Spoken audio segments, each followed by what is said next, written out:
اعوذ باللہ من الشیطان الرجیم بسم اللہ الرحمن الرحیم وبہ نستعین وهو خیر ناصر ومعین الحمد لأہلہ الصلاة والسلام علی اہلہا ولعنت اللہ علی اہلہا۔ السلام علیکم ورحمۃ اللہ وبرکاتہ۔ تمام برادران و خواہران کو درس قرآن میں خوش آمدید۔ الحمدللہ آج ہم سورہ مبارکہ حجرات کا آغاز کریں گے انشاءاللہ، اور ماہ مبارک رمضان کے ان اوقات سے ہم نے استفادہ کرتے ہوئے سورہ محمد سے آغاز کیا تھا۔ ہم نے سورہ محمد اور سورہ فاتح کا مکمل کیا، اور آج تیسری سورت سورہ حجرات کا ہم آغاز کر رہے ہیں۔ انشاءاللہ آپ میں سے جن دوستوں کے پاس قرآن مجید موجود ہے وہ قرآن مجید کھول لیں گے، اور جن کے پاس اپلیکیشن ہے بلاغ القرآن کی وہ اس کو کھول لیں گے انشاءاللہ، اور ہمارے ساتھ شامل تلاوت ہوں گے۔ عزیزان محترم، یہ سورہ مبارکہ حجرات، اس کا نمبر 49 بنتا ہے صورتوں کی ترتیب کے اعتبار سے۔ یہ صورت مدینہ میں نازل ہوئی ہے، مدنی صورتوں میں سے ہے، اور اس کی کل 18 آیات ہیں۔ آغاز کرتے ہیں انشاءاللہ سورہ حجرات کی پہلی آیت سے۔ اعوذ باللہ من الشیطان الرجیم بسم اللہ الرحمن الرحیم یا ایہا الذین آمنوا لا تقدموا بین یدی اللہ ورسولہ واتقوا اللہ ان اللہ سمیع علیم۔ اے ایمان والو، اللہ اور اس کے رسول سے آگے نہ بڑھو، اور اللہ سے ڈرو، یقیناً اللہ خوب سننے والا جاننے والا ہے۔ یا ایہا الذین آمنوا لا ترفعوا اصواتکم فوق صوت النبی ولا تجهروا له بالقول كجهر بعضكم لبعض ان تحبط اعمالكم وانتم لا تشعرون۔ اے ایمان والو، اپنی آوازیں نبی کی آواز سے بلند نہ کرو، اور نبی کے ساتھ اونچی آواز سے بات نہ کرو، جس طرح تم آپس میں ایک دوسرے سے اونچی آواز میں بات کرتے ہو، کہیں تمہارے اعمال حبط نہ ہو جائیں، کہیں تمہارے اعمال حبط ہو جائیں اور تمہیں خبر بھی نہ ہو۔ آیت نمبر 3، ان الذين يغضون اصواتهم عند رسول الله اولئك الذين امتحن الله قلوبهم للتقوى لهم مغفرة واجر عظیم۔ جو لوگ اللہ کے رسول کے سامنے دھیمی آواز میں بات کرتے ہیں، بلا شبہ یہی وہ لوگ ہیں جن کے دل اللہ نے تقوی کے لیے آزما لیے ہیں، ان کے لیے مغفرت اور اجر عظیم ہے۔ آیت نمبر 4، ان الذین ینادونک من وراء الحجرات اکثرهم لا یعقلون۔ جو لوگ آپ کو حجروں کے پیچھے سے پکارتے ہیں، بلا شبہ ان میں سے اکثر عقل نہیں رکھتے۔ آیت نمبر 5، وَلَوْ أَنَّهُمْ صَبَرُوا حَتَّى تَخْرُجَ إِلَيْهِمْ لَكَانَ خَيْرًا لَهُمْ وَاللَّهُ غَفُورٌ رَحِيمٌ۔ اور اگر یہ لوگ صبر کرتے یہاں تک کہ آپ ان کی طرف نکل آتے تو ان کے لیے بہتر تھا، اور اللہ بڑا مغفرت کرنے والا خوب رحم کرنے والا ہے۔ ان 5 آیات کے بعض مطالب کی تھوڑی سی وضاحت کریں گے انشاءاللہ، آپ متوجہ رہیں گے۔ اس سے پہلے سورہ حجرات کی تلاوت کی فضیلت کے بارے میں جو روایات میں ذکر ہوئی ہیں اس تفسیر نمونہ میں، ان کو میں ایک آدھ روایت آپ کی خدمت میں عرض کر رہا ہوں۔ اس سورت کی تلاوت کی فضیلت کے سلسلے میں ایک حدیث پیغمبر گرامی اکرم صلی اللہ علیہ وآلہ وسلم سے منقول ہے۔ آپ نے فرمایا، ترجمہ عرض کر رہا ہوں، جو شخص سورہ حجرات کو پڑھے گا اسے ان تمام افراد کی تعداد کے برابر جنہوں نے خدا کی اطاعت کی ہے یا نافرمانی کی ہے 10 نیکیاں دی جائیں گی۔ یعنی جتنی لوگوں کی تعداد ہے، تمام انسانوں کی، چاہے وہ اچھے ہوں یا برے ہوں، یعنی یہاں پر تعداد مراد ہے، جتنی ان کی تعداد ہے ان کی تعداد کے مطابق ان کی تعداد میں سے ہر ایک ایک عدد کے بدلے 10 نیکیاں دی جائیں گی۔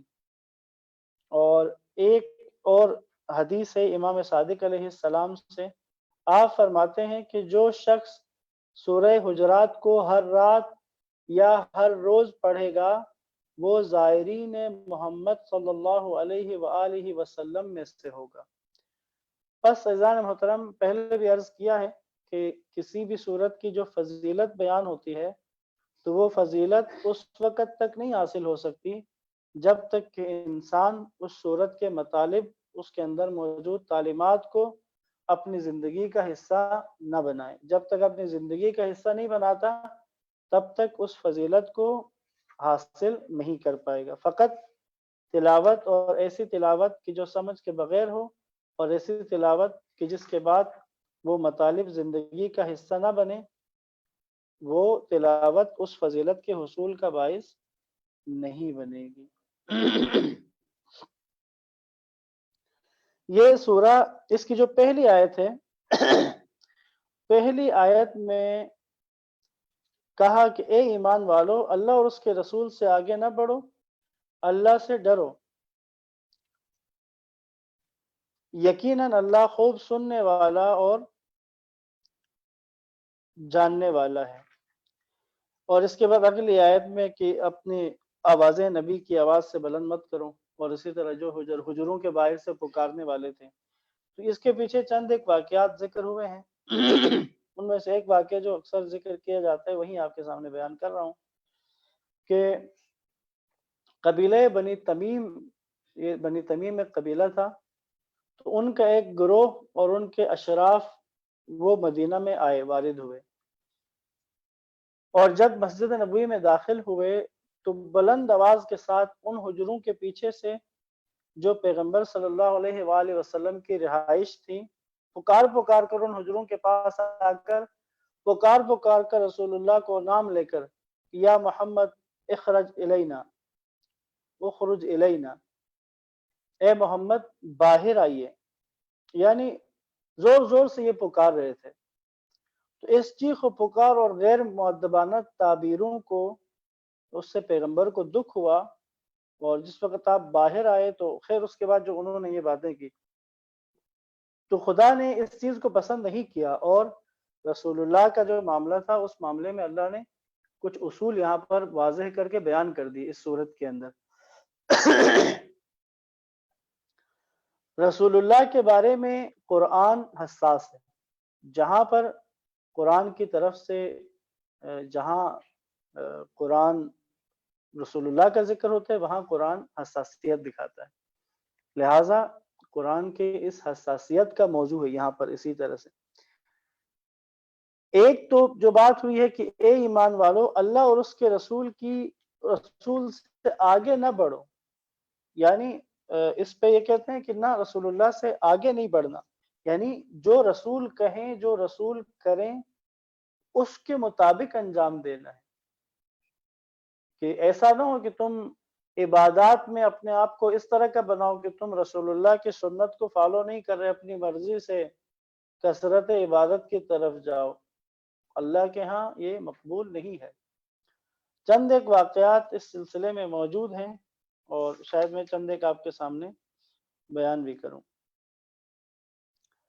کہ ایک تو یہ کہ اگر اللہ کے نبی کی طرف سے، جیسے ایک جنگ کے موقع پہ رمضان کا مہینہ تھا اور اللہ کے نبی کا لشکر مدینہ سے نکلے، اور جب مدینہ کے جو حد ترخص بنتا ہے تنعیم سے جب باہر آتے ہیں تو آ کر اللہ کے نبی نے روزہ افطار کر لیا اور سب صحابہ سے کہا کہ روزہ افطار کریں گے کیونکہ سفر درپیش تھا۔ تو اکثر نے اصحاب نے روزہ افطار کر لیا، لیکن بعض لوگوں نے روزہ افطار نہیں کیا، اور جنہوں نے افطار نہیں کیا ان کی مذمت کی گئی، کہا رسول اللہ اگر افطار کر رہے ہیں جو میرا نبی کر رہا ہے، جو رسول اللہ کر رہے ہیں وہی درست ہے، اس سے آگے نہیں بڑھنا۔ بعض لوگ ایسے ہو جاتے ہیں جو عبادت میں ایسے زیادہ اتنی عبادت کرنے لگتے ہیں کہ یہ بھی ایک واقعہ اللہ کے نبی کے دور میں موجود ہے کہ آپ کا ایک خطبہ سننے کے بعد جس میں اس دنیا کی مذمت اور اس دنیا کی پستی کا ذکر تھا اور آخرت کی اس کا جائے قرار اور اس کی بقا کے بارے میں باتیں سننے کے بعد بعض صحابہ نے ایسی روش اپنا لی کہ جس کی خبر اللہ کے نبی کو ہو گئی کہ انہوں نے اپنے گھر بار کو سب کو ترک کر دیا، کام شام چھوڑ دیا ہے، اپنا بیویوں سے بھی قریب نہیں ہوتے اور بالکل ہی عبادتوں میں لگ گئے ہیں۔ آپ صلی اللہ علیہ وآلہ وسلم نے سب کو جمع کر کے آپ نے ایک واضح بیان دے دیا، کہا لا تبتل ولا رہبانیت فی الاسلام، آپ نے کہا کہ میرے دین میں رہبانیت نہیں ہے، یعنی عیسائیوں کے ہاں جس طرح وہ دنیا ترک کر کے شادی بھی نہ کر کے بالکل ہی الگ ہو جاتے ہیں دنیا سے، اللہ کے نبی نے اپنی روٹین بھی بتائی، کہا کہ میری رات کا ایک حصہ سکون کے لیے ہے، ایک حصہ اپنی ازواج کے لیے ہے اور ایک حصہ عبادت کے لیے ہے۔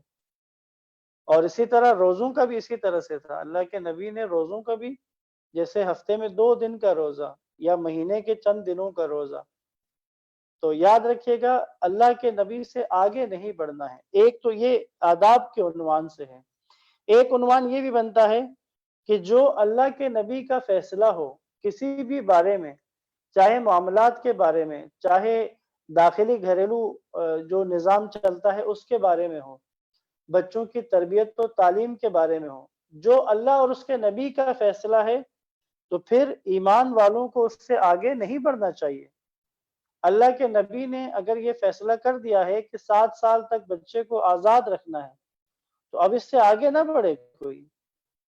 یاد رکھیے گا ایک بڑی مصیبت کا کہ جس کا ہم لوگ شکار ہیں، جس کی وجہ سے ہم لوگ بہت ساری مشکلات اور مصیبتوں میں ہیں، وہ ہے مغرب پرستی کا مسئلہ۔ ہم لوگ مغرب کو فالو کرنے میں، ان کی پیروی کرنے میں، ان کے کلچر کو اپنانے میں بہت فخر محسوس کرتے ہیں۔ ایسا لگتا ہے کہ جیسے جو ان کا کلچر اپناتا ہے، جو ان کا دیا ہوا لباس پہنتا ہے، جو ان کی زبان بولتا ہے، جو ان کے طور طریقے اپناتا ہے، وہ اپنے آپ کو ایجوکیٹڈ سمجھتا ہے وہ اپنے آپ کو تعلیم یافتہ سمجھتا ہے، وہ اپنے آپ کو مہذب سمجھتا ہے، جبکہ مغرب میں بسنے والوں کا جو عقیدہ ہے، نظریہ ہے اس کائنات کے بارے میں، جو ان کی فکر ہے، ان کا سارا کلچر اس کے اوپر بنیاد اس کے اوپر اس کی بیس ہے، بنیاد اس کے اوپر ہے، ان کے نظریہ کائنات اور اس دنیا کے بارے میں، زندگی کے بارے میں، ان سب چیزوں کے بارے میں، انسان کے بارے میں، کائنات کے بارے میں جو مغرب والوں کا نظریہ ہے اس کے مطابق ان کا کلچر بنا ہوا ہے، اس کے مطابق ان کا نظام تعلیم ہے، اس کے مطابق ان کا نظام سیاست ہے، اس کے مطابق ان کا سارا کام چل رہا ہے۔ اور ہم لوگ کہ جن کا کائنات کا نظریہ، جن کا نظریہ کائنات شناسی کا، انسان شناسی کا، انسان کے بارے میں ہمارا نظریہ، ہمارا عقیدہ، اس دنیا کے بارے میں ہمارا نظریہ، ہمارا عقیدہ، کائنات کو دیکھنے کے بارے میں ہمارا عقیدہ، ہمارا نظریہ ان سے الگ ہے، اور ہم انہی نظریات کے ساتھ عملی طور پر ان کو فالو کرنے کی کوشش کرتے ہیں۔ تو اس کا انجام کیا ہوتا ہے؟ وہی جو ایک شاعر کے شعر سے ابھی یاد آ رہا ہے، نہ خدا ہی ملا نہ وصال صنم، نہ ادھر کے رہے نہ ادھر کے رہے۔ تو ہم لوگ عقیدتی طور پر، نظریاتی طور پر اسلام کو فالو کرنے کی کوشش کرتے ہیں، پریکٹیکل میں جب آتے ہیں، تعلیم کا عنوان آ جائے، زندگی گزارنے کا انداز آ جائے، کلچر آ جائے، لباس آ جائے، بولنا آ جائے، اطوار زندگی گزارنے کا طور طریقہ آ جائے، ان سب چیزوں میں ہم مغرب کی فالو اس کو ان کی پیروی کرنے کی کوشش کرتے ہیں، تو یہ ایسا ٹکراؤ بن جاتا ہے کہ بعض لوگ پھر اس کو جوڑنے کی کوششیں شروع کر دیتے ہیں کہ ان سب کو دین کے کسی چیز کے ساتھ جوڑ کے اپنے لیے کوئی جگہ بنا لیں۔ عزیزان محترم، لا تقدموا بین یدی اللہ ورسولہ، یاد رکھیں اللہ اور اس کے رسول سے آگے نہ بڑھو۔ تمہارے لیے جو اصول و قوانین، تمہارے لیے زندگی گزارنے کا طرز، تمہارے لیے کاروبار کرنے کا، جاب کرنے کا، فیکٹری چلانے کا، بچوں کی تربیت کا، خانوادے کے ساتھ سلوک کا، غرض کہ تمہاری زندگی کے تمام پہلوؤں کے بارے میں اللہ اور اس کے نبی نے تمہارے لیے راستہ اور سسٹم واضح کر دیا ہے۔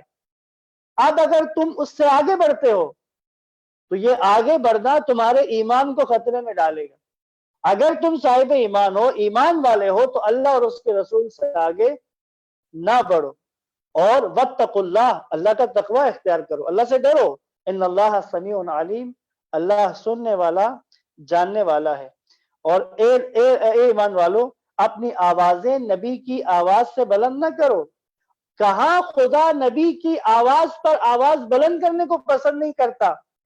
یہ کیسے ممکن ہے کہ جن چیزوں کے بارے میں رسول اللہ کی واضح فرامین موجود ہوں، تربیت اولاد کے بارے میں، گھر کے اندر کے ماحول کے بارے میں، بیٹیوں کا رشتہ کہاں کرنا ہے، بیٹے کے لیے کیسی بیوی لانی ہے، معاشروں کا رخ کیسا ہونا چاہیے، ایک ملک کے حکمران کو، ایک قوم کے لیڈر کو کس قسم کا ہونا چاہیے، ایک قوم کو کن خطوط پر اپنے آپ کو ڈیولپ کرنا چاہیے، یہ سب کچھ تو بیان ہو چکا ہے۔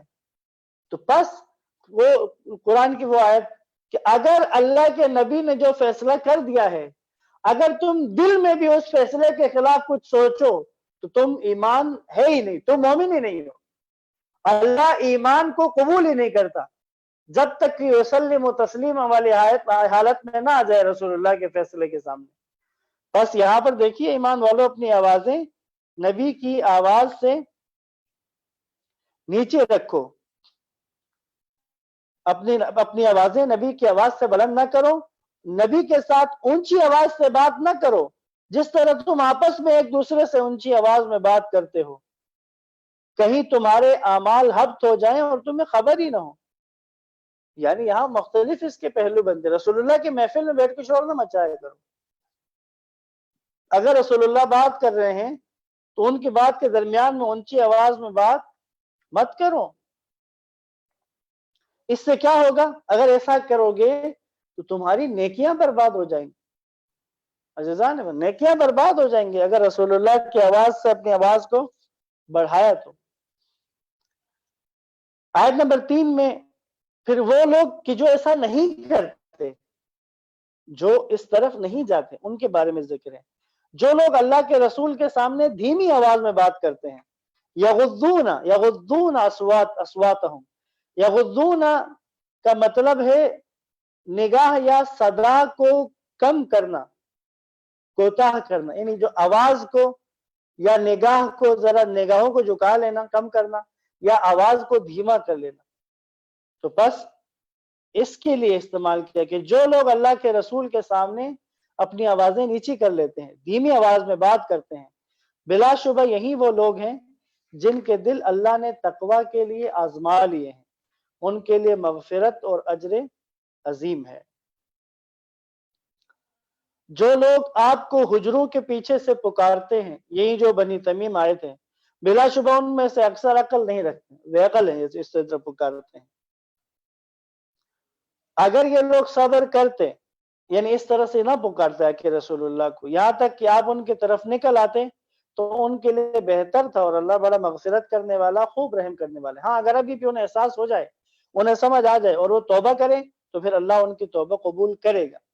عزیزان محترم، یہاں پر ایک تو جو خود رسول اللہ کی شخصیت کے بارے میں بات ہوئی، اللہ کے نبی کے سامنے آداب بجا لانا، ان کی بارگاہ میں، ان کی محفل میں اگر حاضر ہیں تو رسول اللہ سے آگے نہیں بڑھنا ہے کسی کام میں۔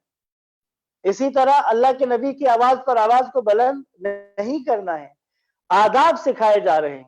یاد رکھیے گا اسلام ادب سکھانے والا دین ہے، اسلام ادب کو پسند کرتا ہے، اسلام دوسرے کی تعظیم کو پسند کرتا ہے۔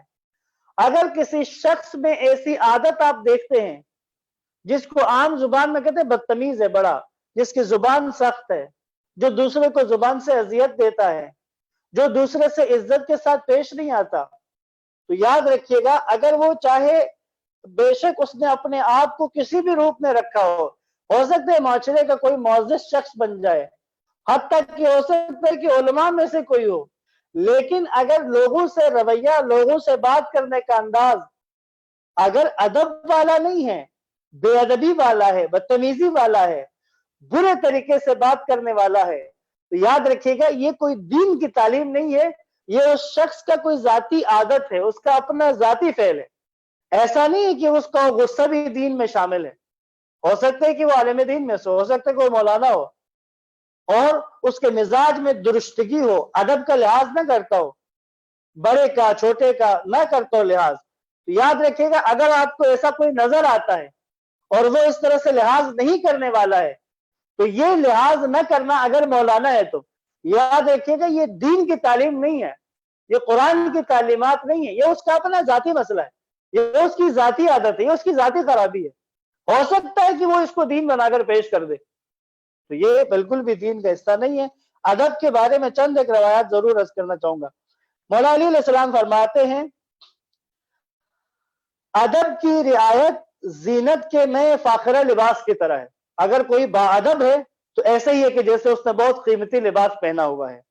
اسی طرح ادب انسان کو اپنے آباء و اجداد اور بڑوں پر فخر کرنے سے بے نیاز کر دیتا ہے۔ ادب یغنی عن الحسب، یعنی میں فلاں کا بیٹا ہوں، میرا دادا فلاں تھا، میرا باپ فلاں ہے، میرا چاچا فلاں افسر ہے۔ بعض لوگ کسی جگہ جاتے ہیں اپنا تعارف کروانے کے لیے اپنی فیملی میں سے کسی بڑے کا حوالہ دینا پسند کرتے ہیں، کیونکہ وہ اپنی فیملی سے کسی بڑے کا حوالہ دے کر اپنی عزت کچھ بنوانا چاہتے ہیں۔ امیر المومنین کیا فرما رہے ہیں؟ ادب تمہیں حسب کی حاجت سے بے نیاز کر دیتا ہے۔ اگر تمہارے اندر ادب موجود ہے تو یہ ادب ایسی قیمتی ترین چیز ہے، خود تمہارا تعارف کروانے کے لیے بہترین چیز ہے، تمہیں حسب کی محتاجی سے نکال لے گی۔ ایک اور حدیث عرض کر دیتا ہوں ادب کے بارے میں۔ تکبر کرنے والے لوگ، ایک حدیث ہے، فرماتے ہیں پانچویں امام کی حدیث ہے غالباً، یہ چھٹے امام کی، امام جعفر صادق علیہ السلام سے منقول ہے۔ تکبر کرنے والوں کو لوگوں سے ذکر خیر کی ہرگز توقع نہیں کرنی چاہیے۔ اگر کوئی تکبر کرتا ہے تو وہ یہ توقع نہ رکھے کہ لوگ اس کے بارے میں ذکر خیر کریں گے، اس کی اچھائیاں بیان کریں گے، اور نہ ہی دھوکہ باز اور مکار لوگوں کو دوستوں کی کثرت کی امید رکھنی چاہیے۔ اگر دھوکہ باز ہے، اگر مکار ہے، تو پھر اس کے بھی دوستوں کی کثرت نہیں ہوگی، اس کے چاہنے والے، اس کے دوست زیادہ نہیں ہوں گے۔ اور نہ ہی بے ادب لوگوں کو عزت و آبرو اور شرف بزرگی کی توقع کرنی چاہیے۔ اور یہ بھی نہیں ہو سکے گا کہ اگر کوئی خود بے ادب ہو تو اس کو کوئی عزت و آبرو ملے۔ یاد رکھے جو بے ادب ہے اس کے لیے کوئی عزت و آبرو نہیں ہے۔ بس یہ جو آیات تھی جس میں رسول اللہ کے احترام کے بارے میں اور رسول اللہ کے ادب کے بارے میں ایک واضح ترین بات کی گئی ہے۔ آیت نمبر 6 اور 7 اور 8، یا ایہا الذین آمنوا ان جاءکم فاسق بنبأ فتبینوا ان تصیبوا قوما بجہالۃ فتصبحوا علی ما فعلتم نادمین۔ اے ایمان والو، اگر کوئی فاسق تمہارے پاس کوئی خبر لے کر آئے تو تم تحقیق کر لیا کرو، کہیں نادانی میں تم کسی قوم کو نقصان پہنچا دو، پھر تمہیں اپنے کیے پر نادم ہونا پڑے۔ وَاعْلَمُوا أَنَّ فِيكُمْ رَسُولَ اللَّهِ لَوْ يُطِيعُكُمْ فِي كَثِيرٍ مِّنَ الْأَمْرِ لَعَنِتُّمْ وَلَكِنَّ اللَّهَ حَبَّبَ وَلَكِنَّ اللَّهَ حَبَّبَ إِلَيْكُمُ الْإِيمَانَ وَزَيَّنَهُ فِي قُلُوبِكُمْ وَكَرَّهَ إِلَيْكُمُ الْكُفْرَ وَالْفُسُوقَ وَالْعِصْيَانَ أُولَئِكَ هُمُ الرَّاشِدُونَ۔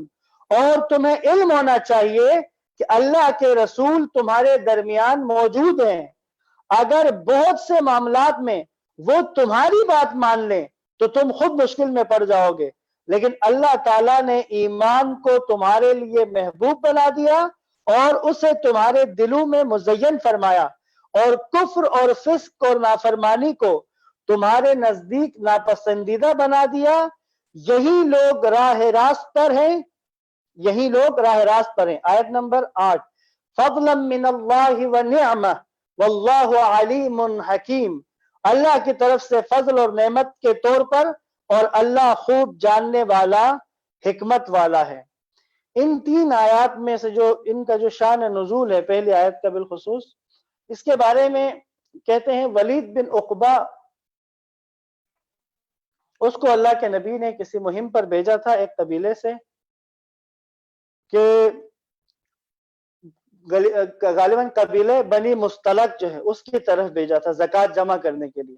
تو جس وقت اہل قبیلہ کو پتہ چلا کہ رسول اللہ کا نمائندہ آ رہا ہے تو وہ بہت خوش ہوئے اور استقبال کے لیے دوڑے وہ لوگ۔ لیکن جو ولید بن عقبہ جو گیا تھا، اس کا اور قبیلے بنی مستلق کی آپس میں کوئی دشمنی تھی، وہ استقبال کے لیے آ رہے تھے تو یہ سمجھا شاید حملہ کرنے آ رہے، یہ واپس دوڑ کے آ گیا، اور اس نے آ کر مدینہ میں آ کر رسول اللہ کو، باقی مسلمانوں کو یہ خبر دی کہ وہ بنی مستلق جو ہیں وہ تو زکوٰۃ نہیں دینا چاہتے، وہ تو میرے اوپر حملہ آور ہو گئے ہیں۔ اب یہ سنا تو بعض مسلمان تو تیش میں بھی آ گئے، اور انہوں نے اللہ کے نبی پر اصرار کرنا شروع کر دیا کہ چلیں بنی مستلق پر حملہ کریں۔ تو رسول اللہ نے دوبارہ ان کے طرف بھیجا خالد بن ولید کو، کہ وہ ایک لشکر کے ساتھ وہ گیا، اور ان سے کہا تھا اللہ کے نبی نے جائزہ لے لو اور پہلے دیکھ لو کیا اصل مسئلہ کیا ہے۔ خیر جب وہ گئے اور انہوں نے وہاں پر کوئی آثار نہیں دیکھے ان کی طرف سے بغاوت کے، تو جب پتہ چلا اور ان سے زکوٰۃ بھی لے لی اور وہ واپس آئے، تب یہ آیات بھی نازل ہوئی کہ اگر کوئی فاسق خبر لے کر آئے تو اس خبر کو اس پہ تحقیق کر لو، ایسا نہ ہو کہ نادانی کی وجہ سے تم کسی قوم کو نقصان پہنچا دو۔ یاد رکھیں، خبر کے بارے میں، نیوز کے بارے میں قرآن کا اصول ہے، اگر خبر تمہارے پاس کسی فاسق کے ذریعے سے آ رہی ہے تو پہلے اس کی تحقیق کر لو، اس خبر کو فوراً قبول مت کرو۔ آج ہمارا میڈیا، بالخصوص ہمارے ملک کا میڈیا، تکیہ کرتا ہے مغربی میڈیا پر، یورپین میڈیا پر تکیہ کرتا ہے۔ ہمارے میڈیا کے لیے یورپین میڈیا کی طرف سے جو بات نکلے وہ ان کے لیے سچ ہے، چاہے وہ جھوٹی ہو، چاہے وہ بالکل ہی بوگس ہو، چاہے وہ سچ کو، جھوٹ کو سچ بنا کر پیش کیا گیا ہو۔ لیکن اگر مغربی یا یورپی میڈیا کی طرف سے آیا ہے تو وہ ہمارے میڈیا کے لیے وہ سب سے سچی خبر وہی ہے۔ اور جس طرح کی حالت ہو چکی ہے اس وقت میڈیا میں آپ دیکھ رہے ہیں، تو یاد رکھیں یہ اصول ہے قرآن کا، اگر کوئی فاسق تمہارے پاس خبر لے کر آئے تو اس کی پہلے تحقیق کر لو۔ کیوں؟ اگر تحقیق نہیں کرو گے اور اس خبر پر اعتماد کرو گے تو کیا ہوگا؟ نادانی میں تم کسی قوم کو نقصان پہنچا دو گے، پھر اپنے کیے پر نادم ہونا پڑے گا۔ اگلا، تمہیں علم ہونا چاہیے کہ اللہ کے رسول، یہ اس وقت کی بات جب اللہ کے رسول کے سامنے یہ بات آ رہی تھی، تمہیں علم ہونا چاہیے کہ اللہ کے رسول تمہارے درمیان موجود ہیں، اگر بہت سے معاملات میں تمہاری بات مانے، وہ جو تم مشورے دینے شروع کرتے ہو کہ نہیں ابھی حملہ کرے بنی مستلق پر یا اس کے علاوہ دیگر جگہوں پر، اگر تم ایسے مشورے دینے لگ جاؤ اور اللہ کے نبی تمہاری باتوں پر عمل کرنا شروع کرے تو تم مشکل میں پڑ جاؤ گے۔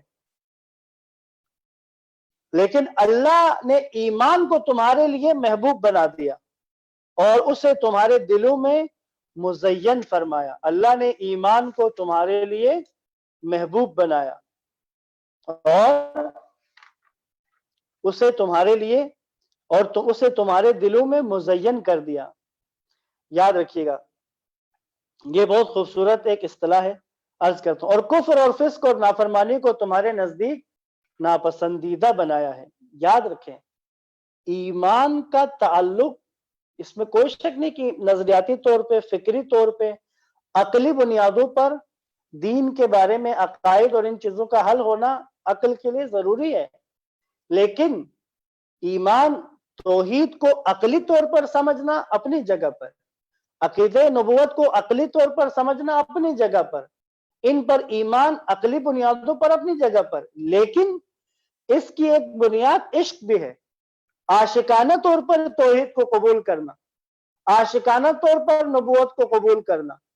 اگر اس محبت اور عاشقانہ مزاج نہ ہو، یہ محبت کا نہ ہو، دین کے ساتھ جو تعلق ہے، دین کے ساتھ جو رابطہ ہے، اللہ کے ساتھ جو تعلق ہے، نبوت کے ساتھ جو تعلق ہے، اگر اس تعلق میں محبت نہ ہو، اگر اس تعلق میں قلبی لگاؤ نہ ہو، تو یہ ایسی چیز بن جائے گی کہ جس کو دوام نہیں ہوگا۔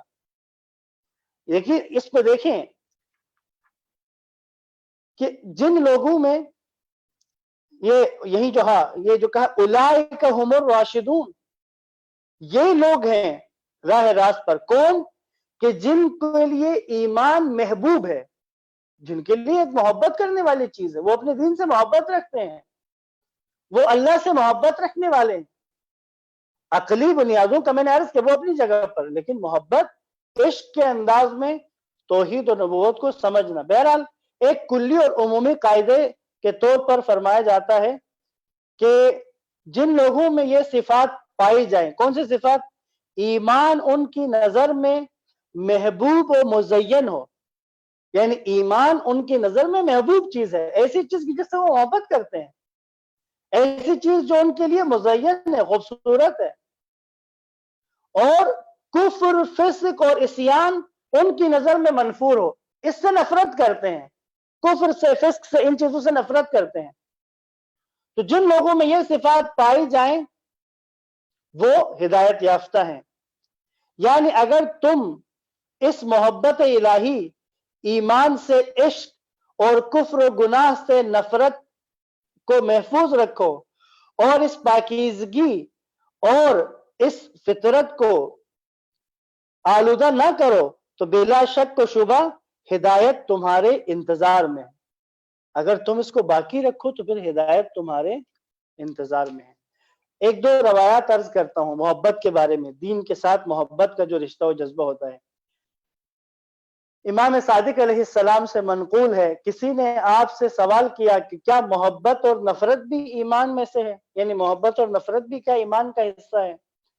امام نے جواب دیا، ترجمہ عرض کر رہا ہوں، کیا ایمان حب اور بغض کے علاوہ کوئی اور چیز ہے؟ یعنی کیا محبت اور نفرت کے علاوہ بھی ایمان کوئی اور چیز ہے؟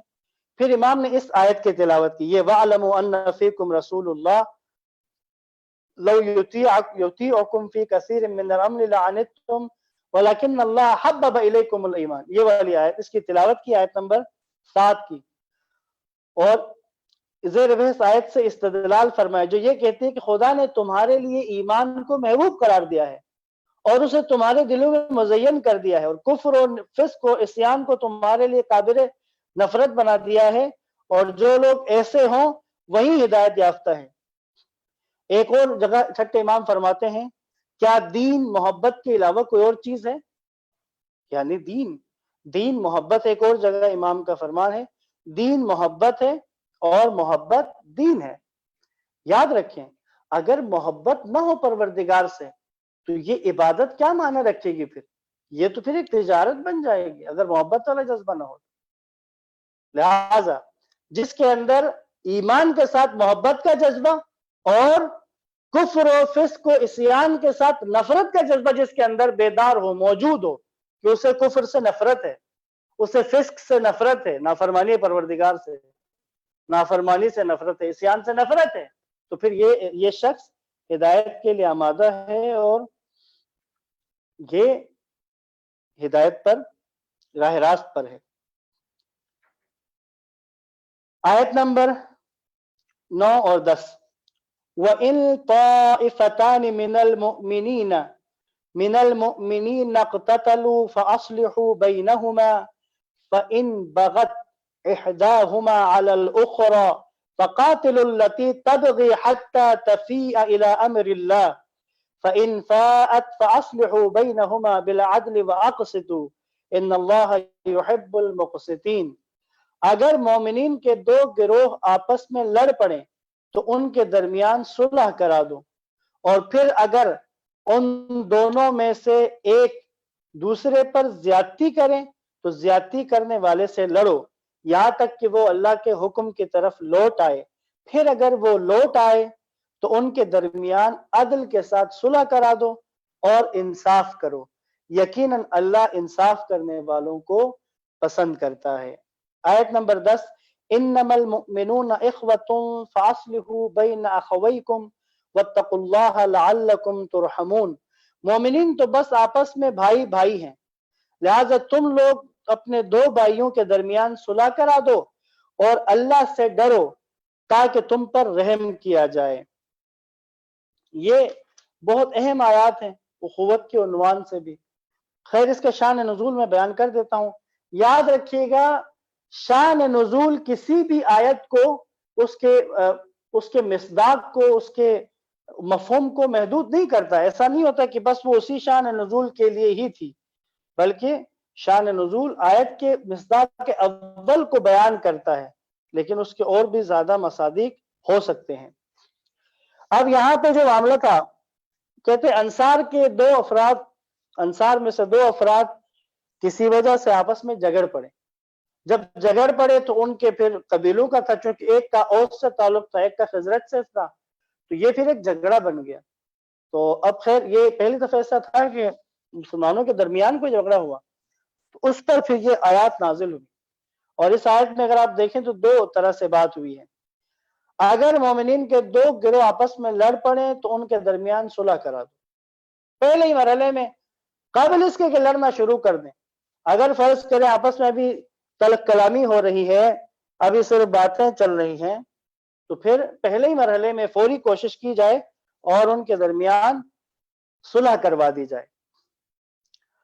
اگر بات بگڑ جائے، فرض کریں بات لڑائی تک آ جائے اور دو فریق آپس میں لڑ پڑے، دونوں مومن ہیں، آپس میں ان کی لڑ پڑے، لڑائی شروع ہو گئی، اب کیا کرنا ہے؟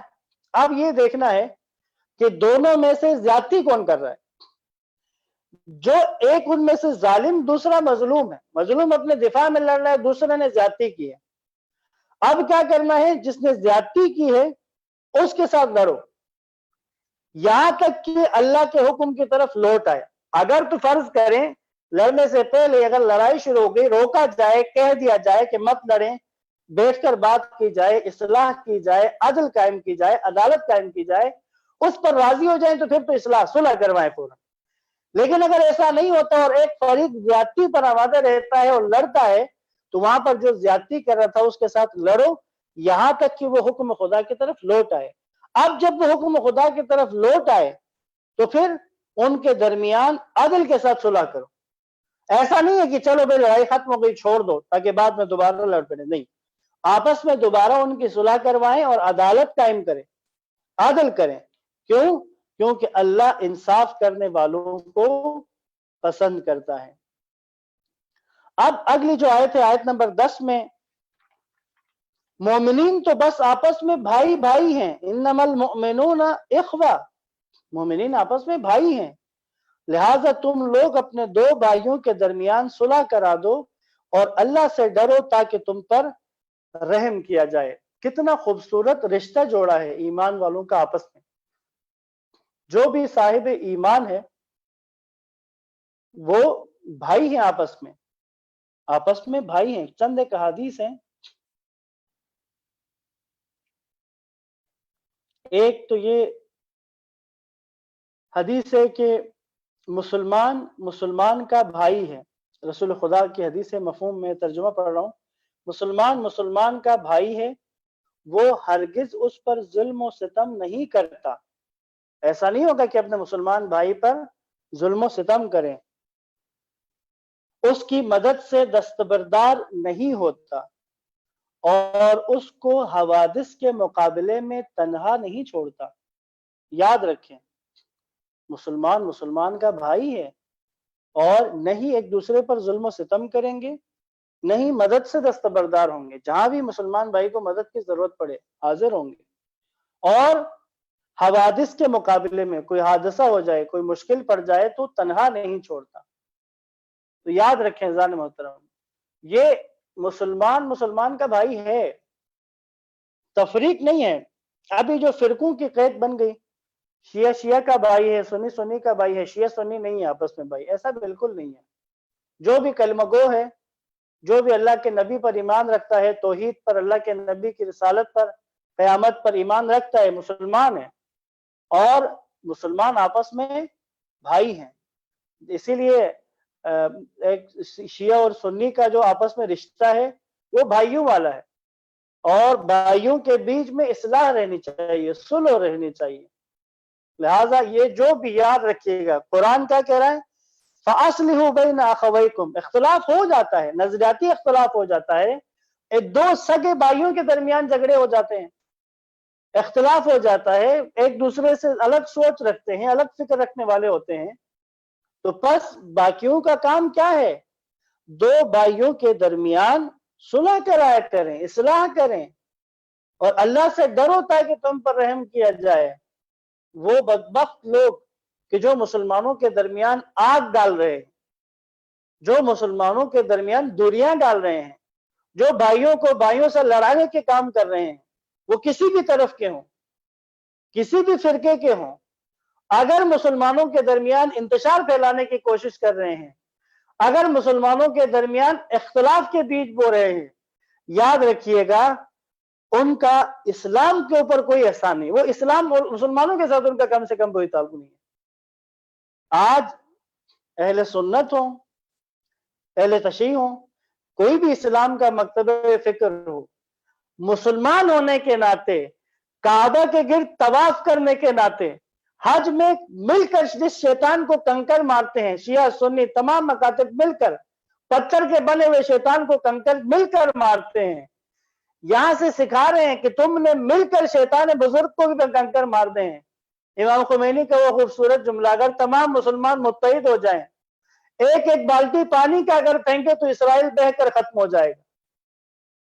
تو یاد رکھیے گا، مسلمانوں کے درمیان رہبر معظم نے فرمایا ہے، اس وقت جو بھی مسلمانوں کے اندر اختلاف پیدا کرنے کی کوشش کرے گا تو وہ تاریخی گناہ کا مرتکب ہو رہا ہے۔ اور آیت اللہ سیستانی کا تو اس سے بھی خوبصورت جملہ ہے کہ پوچھا اہل سنت کو ہم اپنے بھائی کہیں کیا کہیں؟ آپ آیت اللہ سیستانی کا اہل سنت کو تم بھائی نہ کہو، تم یہ سمجھو تم خود ہی ہو، تمہاری جان، اپنے آپ میں سے سمجھو، اپنے وجود کا حصہ سمجھو۔ بس میں یہ گزارش کروں گا اہل سنت برادران سے بھی، عزیز امن، ہمارا اور آپ کا تعلق برادرانہ ہے، بھائیوں والا تعلق ہے۔ اگر ہمارے بیچ میں کوئی اختلافات نظریاتی عقیدتی ہیں بھی، تو اختلافات تو دو سگے بھائیوں کے درمیان بھی ہوتے ہیں، لیکن اس اختلاف کا یہ مطلب نہیں ہے کہ ایک دوسرے کے لیے، ایک دوسرے کو اسلام سے باہر نکالنے کے لیے ہم تیاریاں کریں، فتوے دیا کریں۔ نہ عزیزان من، کلمہ گو ہونے کے ناطے، ایک کعبے کی طرف رخ کر کے نماز پڑھنے والے، ایک نبی کے ماننے والے، ایک قرآن کے ماننے والے، قیامت پر ایمان رکھنے والے، اہل بیت کے ماننے والے، صحابہ پر ایمان رکھنے والے، یاد رکھیں ہمیں اپنے مشترکات کے اوپر آپس میں ہمارا جو رشتہ ہے وہ بھائی ہونے کا ہے۔ لہٰذا دو بھائیوں کے درمیان قرآن کا تقاضا ہے کہ صلح کروائی جائے، اور اللہ سے ڈرے، جو بھی اگر ایسا نہیں کر رہا تو وہ ڈرے اللہ سے، اللہ تاکہ تم پر رحم کیا جائے۔ ایک حدیث طویل ہے، میں نہیں پڑھ پاؤں گا، اگر آپ دیکھنا چاہیں تو یہ یعنی مسلمان کا مسلمان کے اوپر حق، 30 حق بتائے ہیں اللہ کے نبی نے۔ یہ تفسیر نمونہ کی جلد نمبر 12 میں پیج نمبر 455 پہ یہ حدیث موجود ہے، طویل ہے، تو آپ انشاءاللہ اگر کوئی دیکھنا چاہیں تو وہ اس میں جا کے دیکھ سکتے ہیں۔ آیت نمبر 11 اور 12، یا ایہا الذین آمنوا لا یسخر قوم من قوم عسى ان يكونوا خيرا منهم ولا نساء من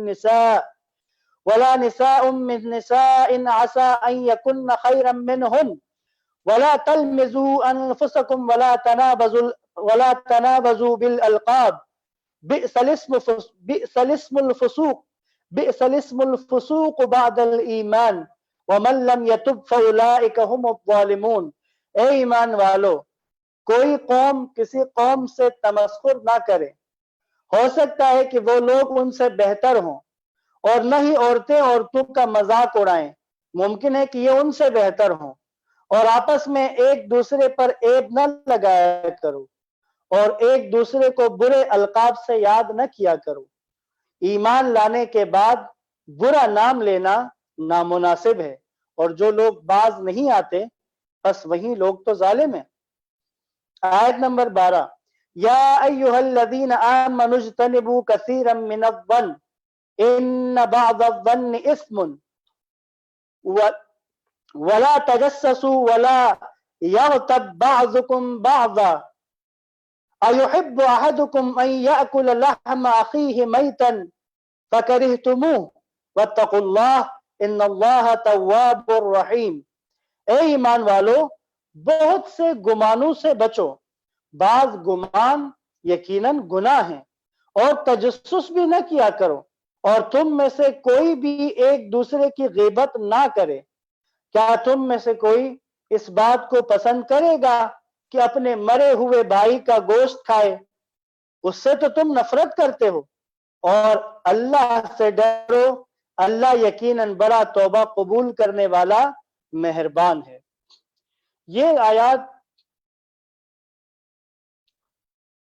اس کا شان نزول بھی ہے، لیکن شان نزول سے ہٹ کے یہ ایک بہت وسیع اور ایسا مفہوم رکھتا ہے کہ جو اخلاقیات کے عنوان سے دین اسلام کا ایک بہترین پیغام اور دین کا ایک بہترین چہرہ آپ کے سامنے قرآن نے پیش کیا ہے۔ پہلی بات کیا کہی کہ کوئی قوم دوسری قوم کا مذاق نہ اڑائے، قومیں آپس میں مذاق نہ اڑائے ایک دوسرے کا۔ اب ہم اگر اپنے موجودہ معاشرے کی طرف دیکھیں، ہمارے تو لطیفے ہی قوموں کے حساب سے بنے ہوئے ہیں۔ آپ لطیفے اٹھائیں، پٹھانوں کے اوپر لطیفے بنیں گے، سکھوں کے اوپر لطیفے بنائیں گے، اور یہ لطیفے خوشی سے سنیں گے، خوشی سے فارورڈ کریں گے۔ قوم اور قرآن واضح کہہ رہے ایک قوم دوسری قوم کا مذاق نہ اڑائے، اور ہمیں تو چسپ آ جاتی ہے، مزہ آ جاتا ہے لطیفے سن کے۔ یاد رہے یہ انگریز کا دیا ہوا تحفہ ہے، یہ جو بالخصوص سکھوں اور پٹھانوں والے جو لطیفے ہیں، یہ انگریز کا دیا ہوا تحفہ ہے۔ کیونکہ جب تک انگریز اس علاقے میں تھا، سب سے زیادہ دو قوموں نے ہی انگریز کو زیادہ نقصان دیا ہے جنگی اعتبار سے، ایک سکھوں کا تھا اور دوسرا ادھر سے پٹھانوں کا، اور ان کے لیے ان کو ایسا بنا دیا، ان کے بارے میں لطیفے ادھر سے ہی مشہور ہوئے، قوم کے طور پر لطیفے مشہور کروا دی۔ لہٰذا آپ سب جو اس وقت درس سن رہے ہیں یا جن تک یہ پیغام پہنچے گا، لا یسخر، منع کر رہے قرآن، لا یسخر قوم من قوم عسى ان يكونوا خيرا منهم، مت ایک دوسرے کا مذاق اڑاؤ، ایک قوم دوسری قوم کا مذاق مت اڑائے۔ ہو سکتا ہے کہ وہ لوگ ان سے بہتر ہوں، ہو سکتا ہے کہ جن کا مذاق اڑایا جا رہا ہے وہ بہتر ہوں۔ اسی طرح عورتیں، منع کیا نہیں عورتیں عورتوں کا مذاق اڑائیں، ممکن ہے کہ یہ ان سے بہتر ہوں۔ ازواج رسول میں سے ایک اللہ کے نبی کی زوجہ کا قد چھوٹا تھا، تو ان کو کسی دوسری زوجہ نے مزاحن ان کے قد کے بارے میں بات کی، جس پر وہ غمگین ہوئی۔ تو اللہ کے نبی سے جب جناب ام سلمہ غمگین ہوئی، اور اللہ کے نبی نے جب پوچھا تو بتایا کہ مجھے اس طرح میرے چھوٹے قد کا مجھے برے اس طرح سے پکارا ہے، مذاق اڑایا۔ اس پر آیت ہے کہ نہ عورتیں عورتوں کا مذاق نہ اڑائیں۔ وَلَا تَلْمِزُوا أَنفُسَكُمْ وَلَا تَنَابَزُوا بِالْأَلْقَابِ، اور آپس میں ایک دوسرے پر عیب نہ لگاؤ، ایک دوسرے پر عیب نہ لگایا کرو، اور ایک دوسرے کو برے لقبوں سے یاد مت کرو۔ بعض لوگوں کی عادت ہوتی ہے ایک دوسرے کو برے لقب سے یاد کرنا۔ ایک خطیب تھے رسول خدا کے، جن کو خطیب بھی کہا جاتا تھا، جن کا نام ثابت ابن قیس ہے۔ ان کی سماعت ذرا کمزور تھی، سننا ان کے لیے مشکل ہوتا تھا، تو یہ عموماً جب بھی آتے تو ان کو آگے جگہ دی جاتی تھی رسول اللہ کے قریب، تاکہ یہ سن سکیں صحیح طرح۔ ایک دن یہ آئے تو رش زیادہ تھا، تو یہ لوگوں کو ہٹا ہٹا کر آگے چلے گئے، تو آگے ایک جگہ جا کے بند ہو گئے، ان کو جگہ نہیں ملی، وہیں بیٹھ گئے۔ بعد میں جو بندہ وہاں بیٹھا ہوا تھا وہ بھی صحابی تھا غالباً، یقیناً، تو انہوں نے اس سے پوچھا تم کون ہو؟ تو انہوں نے اپنا جب تعارف کروایا تو انہوں نے ان کو ایک برے لقب سے پکار دیا، جس پر وہ بڑا غمگین ہوا۔ یہ آیت نازل ہوئی کہ برے لقبوں سے ایک دوسرے کو مت پکارو۔ آج بھی ایسا ہے، ایک دوسرے کو برے القاب سے پکارنا ممنوع ہے عزیزان محترم۔ اسلام پسند نہیں کرتا ایک دوسرے کو اس طرح برے لقبوں سے پکارنے کو۔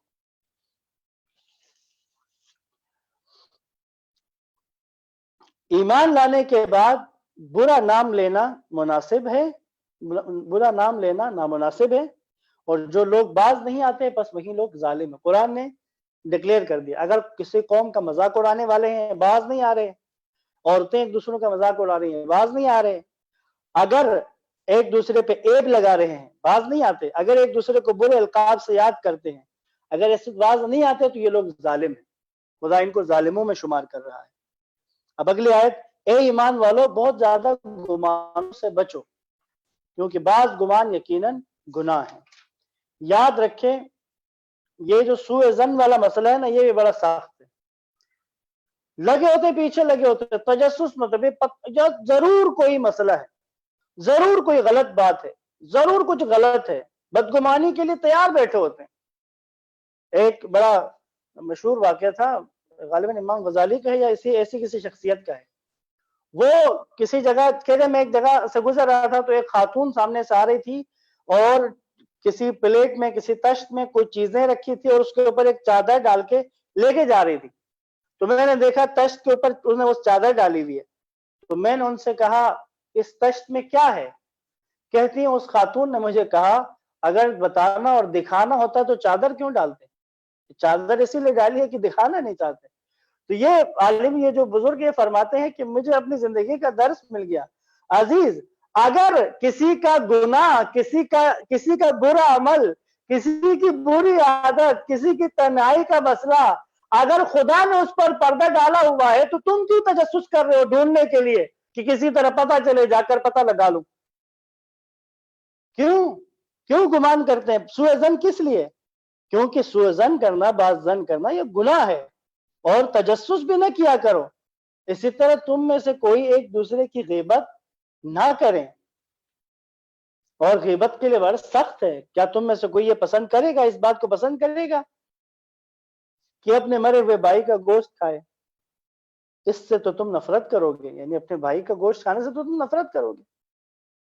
اللہ سے ڈرو، اللہ یقیناً بڑا توبہ قبول کرنے والا مہربان ہے۔ آخر میں جو کہنا اللہ توبہ قبول کرنے والا ہے، اللہ بڑا مہربان ہے۔ گنجائش رکھی ہے اگر اس سے پہلے ایسا تم کر رہے تھے، ایک قوم دوسری قوم کا مذاق اڑا رہے تھے، برے القاب سے پکارتے تھے، برے ناموں سے پکار رہے تھے، اور تجسس کرتے تھے، لوگوں کے پیچھے لگ جاتے تھے، لوگوں کی تنہائیوں کے بارے میں معلومات لینے کی کوششیں کرتے ہو، اگر یہ عادتیں تھی تو اب پلٹ آؤ۔ اگر غیبت کی عادت لگ گئی تھی پلٹ آؤ، اگر تقوی اختیار کرو، اگر اللہ سے ڈرو، اللہ یقیناً بڑا توبہ قبول کرنے والا اور مہربان ہے۔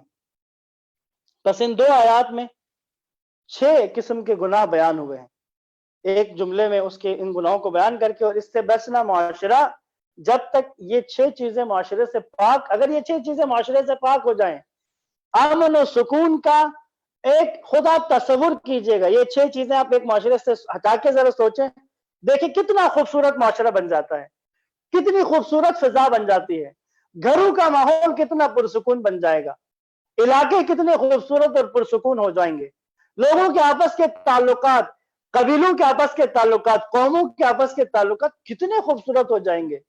یاد رکھیں دین اسلام قرآن جو اصول دیتا ہے وہ ایسا آفاقی اصول ہوتا ہے کہ اگر عمل کیا جائے تو پوری دنیا پرسکون ہو جائے۔ 6 چیزیں یہاں پر گنوائیں، ایک تمسخر کرنا، مذاق اڑانا، دوسرا ایک جوئی کرنا، کسی کے اندر عیب لگانا، کسی پہ برے القاب سے پکارنا، 6 تمسخر ایک ہو گیا، ایک جوئی 2، برے القاب 3، برا گمان کرنا، سوء ظن کرنا 4، تجسس میں پڑنا 5، اور غیبت 6۔ اگر یہ 6 گناہ ختم کیے جائیں معاشرے سے، ایک انسان اگر اپنی ذات سے ختم کرے، اس کی ذات بہترین حالت پہ آ جائے گی، ایمانی اور روحانی طور پہ، معنوی طور پرسکون ہو جائے گا۔ اور اسی طرح اگر ایک معاشرے سے ان 6 گناہوں کو ختم کر دیا جائے تو پھر وہ معاشرہ امن و سکون کا اور آپس کی بہترین تعلقات کا، باہمی تعلقات کے بہترین عکاسی کرے گا، اور بہترین تعلقات ہوں گے لوگوں کے آپس میں۔ تو انشاءاللہ یہ ہم آیت نمبر 12 پہ ختم کر رہے ہیں، 6 آیات سورہ حجرات کی رہتی ہیں، تو انشاءاللہ کل ان کی 6 آیات اور آگے سورہ قاف کا آغاز ہم کریں گے انشاءاللہ. کوئی سوال اگر آپ کا ہے تو آپ سوال پوچھ سکتے ہیں. میری طرف سے بات تمام ہے. السلام علیکم. وعلیکم السلام. میں نے پوچھنا تھا، آپ نے غیبت کی بات کی ہے، تو غیبت اور چغل خوری میں کیا فرق ہے؟ کیا یہ ایک ہی چیزیں ہیں یا یہ دو چیزوں ایک چیز کا الگ الگ نام ہے؟ دیکھیں چغل خوری جو ہے، چغل خوری کا مطلب یہ ہے کہ آپ کوئی شخص ایسا کرتا ہے، ایک فریق کی بات اٹھا کر، مثلا ایک فریق، دو فریق ہیں الف اور بے، الف نے بے کے بارے میں اگر کوئی بات کی ہے اس کو، تو یہ جا کر بے کو بتا دے گا. بے نے الف کے بارے میں کوئی بات کی تو وہ آ کر الف کو بتائے گا. یہ ہوتی ہے چغل خوری. اس سے کیا ہوتا ہے؟ دو فریقوں کے درمیان میں تصادم اور جھگڑا پیدا ہوتا ہے. غیبت کیا ہے؟ کسی ایک فریق، کسی ایک شخص کے اندر موجود ایسی برائی، اگر وہ برائی اس کی چھپی ہوئی ہے، اس کو بیان کریں، سیدھی سیدھی غیبت ہے، اس میں کوئی گنجائش نہیں. تو لہٰذا کسی کی عیب کو بیان کرنا کسی اور کے سامنے، یہ غیبت ہے. جی کوئی اور سوال؟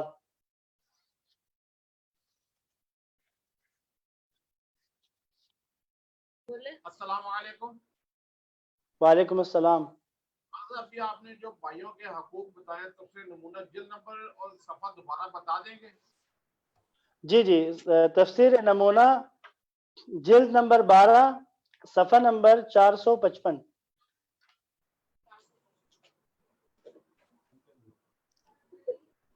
شکریہ جی. سر ایک سوال ہے میرا. جی جی بسم اللہ. وہ یہ کہ یہاں پہ ہم نے ایک آیت پڑھی کہ فاسق کی طرف سے جو خبر پہنچے اس کی تصدیق کر لیا کرو. تو جی. دو سوال ہے، بلکہ ایک اس میں پہلا سوال یہ چھوٹا سا کہ فاسق کی کوئی ٹیکنیکل ڈیفینیشن ہے یہاں پہ جس کے معیار کے اوپر ہم پرکھیں کسی کو؟ اور دوسرا صرف فاسق سے آنے والی خبر کو تو نہیں ہمیں کرنا چاہیے، خبر کسی سے بھی آئے ہمیں اس کی تصدیق کرنی چاہیے؟ بتاتا ہوں. دیکھیں، ایک دفعہ ہے فاسق کا خبر دینا. خبر دینے والا اگر فاسق ہے، فاسق یعنی جس کا گناہ اعلانیہ ہے، یعنی جس کا جھوٹ، جس کے گناہوں کے بارے میں اعلانیہ پتا ہوتا ہے کہ یہ ایک ایسا شخص ہے کہ جو جھوٹ بولنے کا عادی ہے، یا جیسے ایسا شخص ہے کہ جس کے گناہ ظاہر ہیں، لوگوں کے درمیان ظاہر ہیں، اعلانیہ گناہ کرتا ہے، جس کا گناہ ظاہر ہو چکے، خدا کی نافرمانی وہ ظاہری کر رہا ہے، یہ فاسق ہے. اس کی طرف سے خبر ملے تو تحقیق کرنا ہے. باقی جو آپ فرما رہے ہیں کہ کسی کی طرف سے بھی خبر آئی تو تحقیق کرنا، یہاں پر دو چیزیں ہیں. ایک تو یہ دیکھیں، اگر آپ کے پاس آپ کو خبر دینے والا، اگر آپ کو پتہ ہے کہ صاحب ایمان ہے، سچ بولنے والا ہے، تو آپ کے لیے اس کی خبر کے اوپر یقین رکھنا، صاحب ایمان کے اوپر سچے کی خبر کی تصدیق کرنا، یہ تو ایک سمجھے حصہ ہے، یقین کا، ایمان کا حصہ ہے. کیونکہ اللہ کی طرف سے انبیاء بھی خبر دینے والے ہیں نا.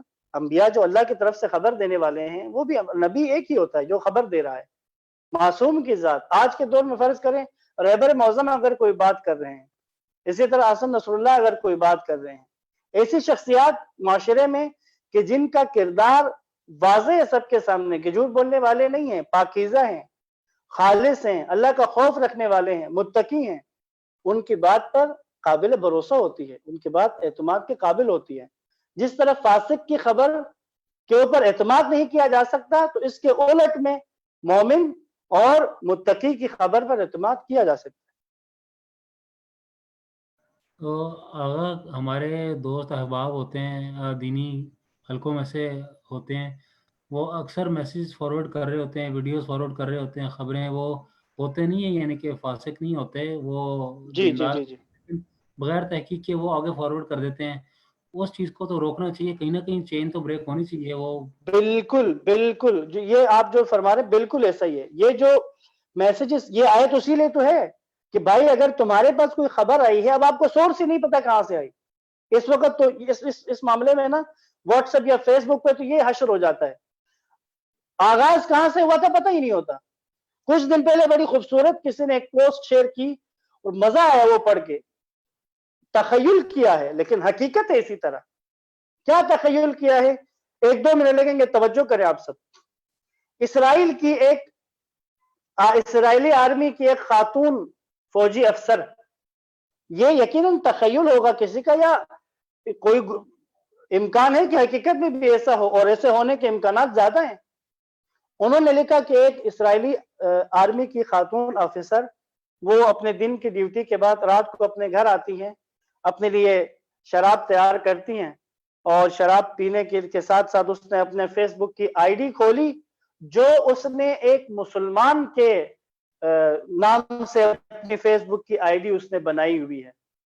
اب اس آئی ڈی میں وہ ایک مسئلہ ڈال دیتی ہے، اس میں ایک چیز لکھ دیتی ہے، حضرت عمر کے بارے میں کچھ غلط لکھ دیتی ہے، یا حضرت عمر کے بارے میں ایسی بات لکھتی ہے کہ جو فرض کرے اگر مسلمانوں کا ایک مکتب فکر قبول کرتا ہے تو دوسرا اس کو رد کرتا ہے، ایسی کوئی اختلافی بات وہ لکھ دیتی ہے۔ لکھنے کے بعد اب فیس بک کے وہ اپنی آئی ڈی جو ہے وہ کھول کے سامنے رکھی، اور اس کے بعد اب وہ خود شراب پی کے دیکھتی جا رہی ہے۔ اب اس نے دیکھا تو پہلا کمنٹ اس کو سعودی عرب سے آ گیا حق میں، پھر دیکھا تو عراق سے اس کی مخالفت میں کمنٹ آ گیا، اس کے بعد کسی اور ملک مسلمان ملک سے ایک اور کمنٹ آ گیا۔ اب اس نے بیٹھ کے دیکھنا شروع کر دیا تو دیکھا تو مسلمان آپس میں لگ گئے جی، ایک دوسرے کے اوپر کفر کے فتوے شروع کر دیے۔ کسی کے بھی ذہن میں نہیں آ رہا کہ بھئی یہ بھی تو دیکھو آیا کہاں سے ہے، آغاز کس نے کیا تھا۔ عزیزان محترم، یہ سوشل میڈیا، فیس بک ہو، واٹس ایپ ہو، کوئی بھی جگہ ہو، اس پہ آنے والی خبریں، اس پر پھیلنے والا مواد، یقین کریں اگر 80-90% نہیں تو کم سے کم 60-70% تو اس میں ایسی چیزیں فارورڈ کر دی جاتی ہیں جن کا کوئی سر پیر نہیں ہوتا۔ سب سے زیادہ زیادتی اور ظلم کیا جا رہا ہے جو روایات بنا بنا کے فیس بک اور اس واٹس ایپ کے اندر فارورڈ کر دی جاتی ہے، کوئی ریفرنس نہیں ہوتا، کوئی تصدیق نہیں ہوتی، کوئی تائید نہیں ہوتی۔ لہٰذا اس طرح متوجہ رہیں، کوئی بھی ہر آنے والی چیز کو فارورڈ نہ کر دیا کریں جب تک کہ تصدیق نہ کر لیں۔ تو جو آپ نے بتایا کہ اگر کسی مومن مسلمان دوست کی طرف سے آج کل جو بن رہا ہے نا فیس بک اور واٹس ایپ پہ، یقیناً اگر اس مومن مسلمان نے کسی ایتھنٹک کتاب کے سے اگر حدیث نکال کے خود ٹائپ کر کے اس کو فارورڈ کیا اور آپ کو بتایا کہ میں نے خود اس میں سے نکالا ہے تو آپ کے لیے کافی ہے۔ لیکن اگر ایسا نہیں ہے، ایک فارورڈ کر کے ڈالتے جائیں، عزیز من تھوڑی احتیاط کریں اور دیکھیں کہ اس کے پیچھے ایسا تو نہیں ہے کہ کوئی ایجنڈا ہے کہ جس کے تحت اس چیز کو پھیلایا جا رہا ہے۔ لہٰذا ان چیزوں کی تحقیق اور ان چیزوں میں بالخصوص ریفرنس ضرور طلب کریں، اگر حدیث آئے تو ریفرنس کے بغیر اس فورم پہ، کم سے کم سوشل میڈیا پہ، یہاں پر حدیث قابل قبول نہیں ہوتی، مشکل پہ آ جاتے ہیں ہم لوگ۔ جی کوئی اور سوال اگر ہے تو۔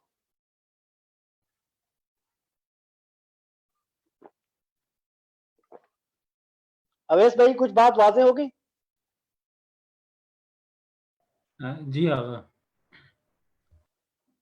چلے شکریہ، دعا کے ساتھ اختتام کرتے ہیں۔ جتنے دوست احباب ہمارے ساتھ درس قرآن میں موجود تھے ان سب کے لیے، جنہوں نے ہم سے دعا کے لیے کہا ہے ان سب کے لیے، جن کے لیے اللہ چاہتا ہے کہ ہم دعا کریں ان سب کے لیے، سب کی مشکلات کی آسانی کے لیے، تکلیفوں کی دوری کے لیے، پریشانیوں سے نجات کے لیے، گناہوں کی مغفرت کے لیے، عاقبت بخیر ہونے کے لیے، اور مقروضوں کے قرض کی ادائیگی کے لیے، بیماروں کی شفایابی کے لیے، جو بے اولاد ہیں ان کی اولاد کے لیے، اس موجودہ وبا سے جو لوگ متاثر ہوئے ہیں ان سب کی شفایابی کے لیے، تمام دنیا کی مشکلات کا حل امام زمان کے ظہور میں ہے، مولا امام زمان کے ظہور کی تعجیل کے لیے رہبر معظم کے درازی عمر آیت اللہ سستانی و دیگر مراجع کی صحت و سلامتی، تمام مسلمانوں نے عالم کی صحت و سلامتی، بالخصوص وہ مسلمان جو برسر پیکار ہیں ان کی فتح و نصرت و کامرانی کے لیے 5 مرتبہ آئے وجدہ کی تلاوت کر کے دعا کریں گے۔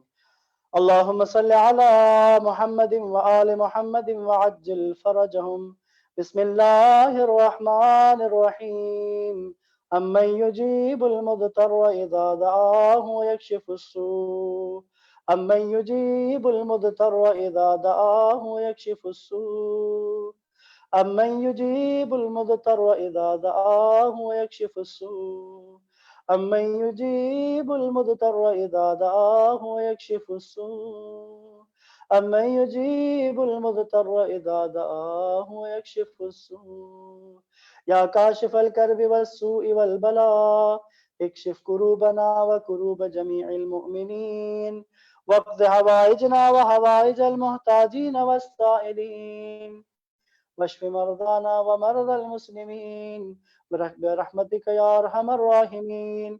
وصلى الله على محمد وآله الطيبين الطاهرين. اللهم صل على محمد وآل محمد وعجل فرجهم. والسلام علیکم ورحمۃ اللہ وبرکاتہ.